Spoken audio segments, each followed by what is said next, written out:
नमस्ते, मैं मधु ठाकुर एक बार फिर से स्वागत करती हूँ आप सबका मेरी YouTube channel my study diaries पे।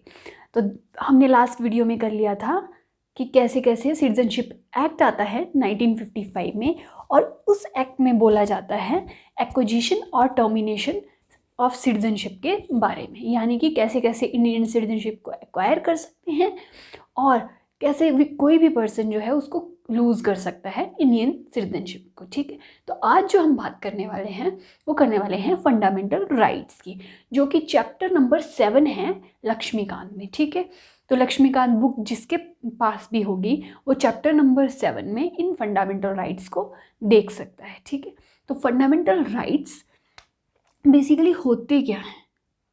तो फंडामेंटल राइट्स जो हैं वो जो हमारे इंडियन कॉन्स्टिट्यूशन में दिए गए हैं वो इसलिए दिए गए हैं ताकि लोगों के बीच में एक इक्वालिटी बनी रहे, कोई डिस्क्रिमिनेशन ना हो, उन्हें प्रॉपर अपॉर्चुनिटी प्रोवाइड हो सके। ठीक है, और इंडिया में हर इंडिविजुअल की अपनी अपनी एक डिग्निटी होती है, तो उस डिग्निटी को मेंटेन करने के लिए साथ ही साथ पॉलिटिकल डेमोक्रेसी को प्रमोट करने के लिए इन फंडामेंटल राइट्स को बनाया गया। ठीक है, तो ये जो फंडामेंटल राइट्स हैं ये डिराइव किए गए हैं अमेरिकन कॉन्स्टिट्यूशन से। ठीक है, बट अमेरिका का जो कॉन्स्टिट्यूशन है वो इतना उसमें फंडामेंटल राइट्स को ज़्यादा इलेबोरेट करके नहीं बताया गया, बट जो हमारा इंडियन कॉन्स्टिट्यूशन है उसमें ज़्यादा इलेबोरेट करके हमारे फंडामेंटल राइट्स को बताया गया। ठीक है, तो जैसे कि मैंने आपको बताया था कि हमारे कॉन्स्टिट्यूशन में टोटल है 22 पार्ट्स। ठीक है, तो उन 22 पार्ट्स में से अब हम जो करने वाले हैं वो है पार्ट नंबर 3, जो कि हमारे कॉन्स्टिट्यूशन में प्रेजेंट है, और इसमें आर्टिकल हैं आर्टिकल 12 to 35। ठीक है, यानी कि फंडामेंटल राइट्स में टोटल 12 to 35 आर्टिकल्स इंक्लूड हैं। ठीक है, तो अब जब हमारा कॉन्स्टिट्यूशन बनाया गया तब हमारे कॉन्स्टिट्यूशन में टोटल थे 7 फंडामेंटल राइट्स। ठीक है, जब हमारा कॉन्स्टिट्यूशन बना लागू किया गया तो टोटल थे 7 फंडामेंटल राइट्स, और अब एट प्रेजेंट हैं 6 फंडामेंटल राइट्स, यानी कि एक फंडामेंटल राइट को क्या कर दिया गया, रिमूव कर दिया गया। ठीक है, तो हम आगे देखेंगे कि वो कौन सा फंडामेंटल राइट था जिसको रिमूव कर दिया गया। ठीक है, अब बात हम करते हैं कि हमारे जो इंडियन कॉन्स्टिट्यूशन के फंडामेंटल राइट्स हैं उनको बोला गया मैग्ना कार्टा ऑफ इंडिया। ठीक है, अब इसको मैग्ना कार्टा ऑफ इंडिया क्यों बोला गया? क्योंकि 1215 में क्या हुआ था, इंग्लैंड में एक वहाँ के किंग थे, किंग जॉन। ठीक है, तो वो जो किंग जॉन थे उस टाइम पे उनके एरिया में क्या था कि बहुत ज़्यादा डिस्क्रिमिनेशन होती थी। एक जो लो क्लास के लोग थे उनको बोला जाता था बैरन क्लास। ठीक है, तो उस बैरन क्लास में यानी कि वहाँ पे फ्यूडल सिस्टम को बहुत ज़्यादा फॉलो किया जाता, तो जो अपर क्लास थी, ठीक है, जो अपर क्लास के लोग थे वो लोग उस बैरन क्लास के लोगों के साथ बहुत ज़्यादा मतलब अच्छे से ट्रीट नहीं करते थे, यानी कि उनके साथ बहुत ज़्यादा अत्याचार हो रहा था। तो देखो, अब आप कुछ भी ले लो, जैसे कोई भी, चाहे हमारे इंडिया में अगर आप किसी भी पर्सन के ऊपर बहुत ज़्यादा अत्याचार करोगे या बहुत ज़्यादा उसके साथ गलत करोगे तो फिर वो एक लिमिट तक ही उसको क्या कर पाएगा, झेल पाएगा। ठीक है, तो वो ज़्यादा टाइम तक उतना ज़्यादा डिस्क्रिमिनेशन बर्दाश्त नहीं कर सकता। तो उस डिस्क्रिमिनेशन, उन लोगों की डिस्क्रिमिनेशन को ख़त्म करने के लिए जो वहाँ का किंग था, उस किंग ने उनको कुछ राइट दिए। ठीक है, कुछ अधिकार दिए, और उसको बोला गया, और उन राइट्स को बोला जाता है मैग्ना कार्टा, यानी कि एक मैग्ना कार्टा बनाया गया उन लोगों के लिए। ठीक है, तो वो किंग जॉन ने स्टार्ट किया था 1215 में। ठीक है, और उसमें उनको कुछ अधिकार दिए गए थे। तो इसीलिए इंडियन कॉन्स्टिट्यूशन में जो हमारे फंडामेंटल राइट्स हैं उनको बोला जाता है मैग्ना कार्टा ऑफ इंडिया। ठीक है, आई होप कि आपको ये सब क्लियर हो गया होगा। अब हम बात करेंगे फंडामेंटल राइट्स की, टोटल 6 जो फंडामेंटल राइट्स हैं हमारे कॉन्स्टिट्यूशन में। ठीक है, तो इसको स्टार्ट करने से पहले देखो, जैसे मैंने आपको बताया था कि लेजिस्लेटिव का काम होता है हमारे लॉज बनाना, ठीक है। एग्जीक्यूटिव का काम क्या होता है कि उन लॉज को इम्प्लीमेंट करना, ठीक है।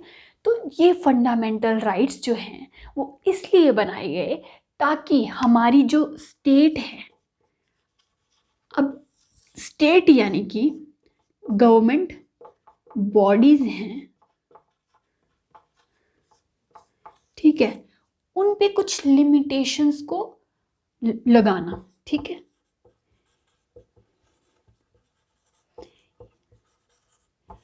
तो हमारी गवर्नमेंट पे कुछ लिमिटेशंस लगाई गई ताकि वो कुछ ऐसे लॉज ना बना दे जिससे क्या हो, लोगों के साथ भेदभाव हो या उनके उनके साथ डिस्क्रिमिनेशन हो, उनको कोई अपॉर्चुनिटी प्रोवाइड ना करवाई जा सके, ठीक है।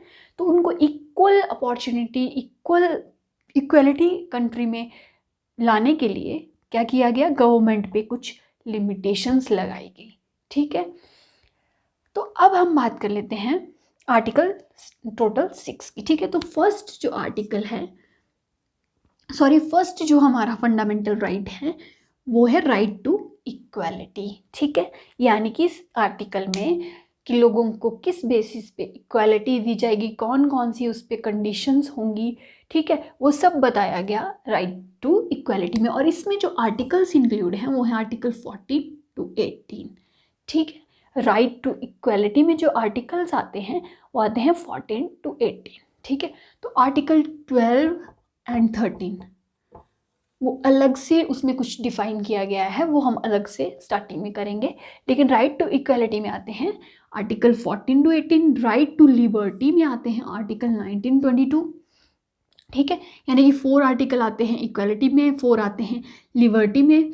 राइट टू अगेंस्ट एक्सप्लॉयटेशन की, लोग यहाँ किसी के साथ एक्सप्लॉयटेशन ना हो, औरतों के साथ एक्सप्लॉयटेशन ना हो, बच्चों के साथ एक्सप्लॉयटेशन ना हो, इसके लिए बनाए गए आर्टिकल 23, आर्टिकल नंबर 24, यानी कि 2 आर्टिकल्स, ठीक है। तो right to freedom to religion, यानी कि कोई भी पर्सन यहाँ पे रिलीजन को किस टर्म एंड कंडीशंस पे फॉलो कर सकता है वो बताया गया आर्टिकल 25 to 28 में, ठीक है। तो right to cultural education, cultural education क्या लोगों बच्चों को दी जा सकती है, नहीं दी जा सकती, कॉलेज में एजुकेशन प्रोवाइड मतलब कल्चर से रिलेटेड एजुकेशन प्रोवाइड करवाई जा सकती है या नहीं करवाई जा सकती, ये बताया गया आर्टिकल 29 and 30 में। और राइट टू कॉन्स्टिट्यूशनल रेमेडीज़ के बारे में बताया गया आर्टिकल 32 में। तो यहाँ पे हो गया आर्टिकल 29 30, यहाँ पे 32। तो आर्टिकल 31 जो था, ठीक है, उसके बारे में अब हम देख लेते हैं, ठीक है। 7 जो फंडामेंटल राइट था जो हमारे कॉन्स्टिट्यूशन से रिमूव कर दिया गया वो था राइट टू प्रॉपर्टी, ठीक है। और इसमें आर्टिकल इंक्लूड था आर्टिकल नंबर 31, ठीक है। इसको कर दिया गया ख़त्म, ठीक है। पर इसको फंडामेंटल राइट से ख़त्म कर दिया गया, ठीक है, बट हमारे कॉन्स्टिट्यूशन से रिमूव नहीं किया गया, ठीक है। तो अब ये हमारा फंडामेंटल राइट नहीं है, ठीक है। तो और इसको रिमूव जो किया गया वो किया गया 44th कॉन्स्टिट्यूशनल अमेंडमेंट एक्ट 1978 से, ठीक है। और अब इसको ऐड किया गया पार्ट 12 में हमारे कॉन्स्टिट्यूशन के, ठीक है। और उसमें बोला गया, उसमें बताई गई राइट टू प्रॉपर्टी से रिलेटेड जो भी प्रोविजंस हैं वो बताए गए पार्ट नंबर 12 के। हमारे जितने भी हमारे फंडामेंटल राइट्स हैं वो राइट्स जो हैं वो हमें कुछ अधिकार देते हैं, जैसे freedom of speech, freedom of religion, लेकिन वो बिल्कुल एब्सोल्यूट नहीं है, यानी कि आप उनको पूरे तरीके से यूज़ नहीं कर सकते। मान लो आपको फ्रीडम ऑफ स्पीच है, ठीक है, फ्रीडम ऑफ एक्सप्रेशन है, तो आप पाकिस्तान जिंदाबाद बोल सकते हो?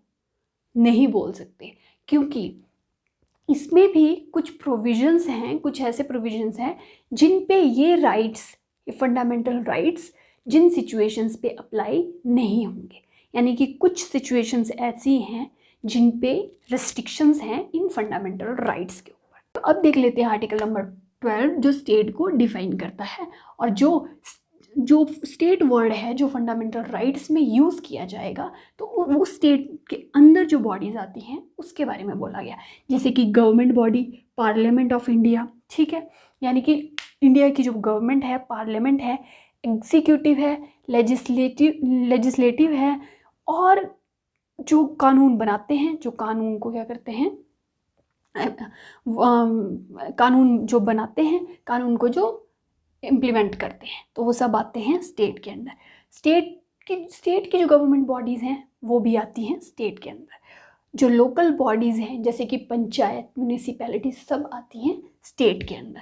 और LIC यानी कि oil and natural gas limited, ONGC, and steel authority of India limited, ये सब गवर्नमेंट जो बॉडीज़ हैं वो आती हैं स्टेट के अंदर।